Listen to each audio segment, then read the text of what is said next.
Hello viewer, আসসালামু আলাইকুম। আজকে দেখাবো আমরা কিভাবে আমাদের বিভিন্ন বিষয়গুলোর পাসওয়ার্ড পুনরুদ্ধার করতে পারি। যেমন আপনার জিমেলের পাসওয়ার্ড, আপনার ফেসবুকের পাসওয়ার্ড, আপনার ইনস্টাগ্রামের পাসওয়ার্ড, এভাবে আপনার বিকাশের পাসওয়ার্ড, নগদের পাসওয়ার্ড, এগুলো আপনি কিভাবে পুনরুদ্ধার করতে পারেন। অর্থাৎ এগুলো আপনি ভুলে গিয়েছেন, আপনার মনে নেই, কিন্তু আপনি এগুলো কিভাবে পুনরুদ্ধার করতে পারবেন আজকে সেটি আলোচনা করব। তো চলুন আমরা মূল ভিডিওতে প্রবেশ করি। প্রথমে আপনি আপনার মোবাইল ফোনের প্লে স্টোরে প্রবেশ করুন।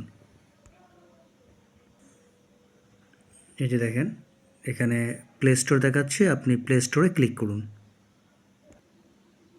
প্লে স্টোরে ক্লিক করার পরে উপরে দেখেন একটা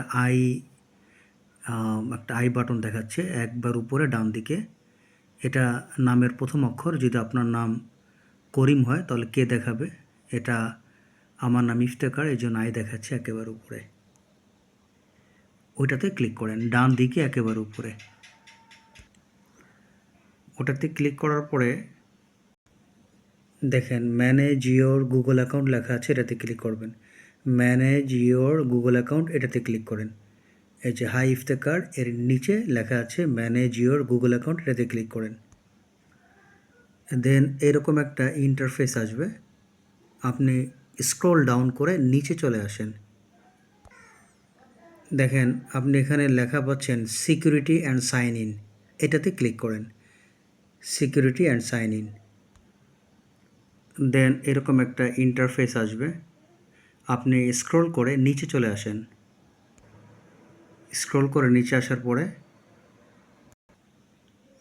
আপনি পাসওয়ার্ড ম্যানেজার একটা অপশন পাবেন। দেখেন স্ক্রল করে একেবারে নিচে আসলে আপনি দেখবেন পাসওয়ার্ড ম্যানেজার একটা অপশন আছে, এখানে ক্লিক করেন। তারপর এরকম একটা ইন্টারফেস আসবে, দেখতে পাচ্ছেন এখানে, যেমন আমার ডিপসিকের পাসওয়ার্ড, তারপর ফেসবুকের পাসওয়ার্ড, সব কিন্তু এখানে আছে। এভাবে ইনস্টাগ্রামের password, railway, government BD password, এই সব পাসওয়ার্ড এখানে আছে। ধরেন আপনি ফেসবুকের পাসওয়ার্ডটা চাচ্ছেন, তাহলে facebook.com এখানে ক্লিক করেন। ক্লিক করার পরে এরকম একটা ইন্টারফেস আসবে, যেখানে আপনি সেটিং লেখা দেখতে পাচ্ছেন, ক্যান্সেল, তার পাশে সেটিং লেখা আছে, সেটিংয়ে ক্লিক করেন। তারপর এখানে ফিঙ্গারপ্রিন্ট প্লাস প্যাটার্ন, এটাতে ক্লিক করবেন। আপনার যদি ফিঙ্গারপ্রিন্ট জানা থাকে তাহলে তো খুব সহজ, এটাতে ক্লিক করলাম। দেন এরকম একটা ইন্টারফেস আসবে, দেন আপনি আপনার ফিঙ্গারপ্রিন্ট দিলে পরে আপনি আপনার পাসওয়ার্ডগুলো খুঁজে পাবেন। আশা করি ভিডিওটি বুঝতে পেরেছেন। আজ এ পর্যন্ত, আল্লাহ হাফেজ।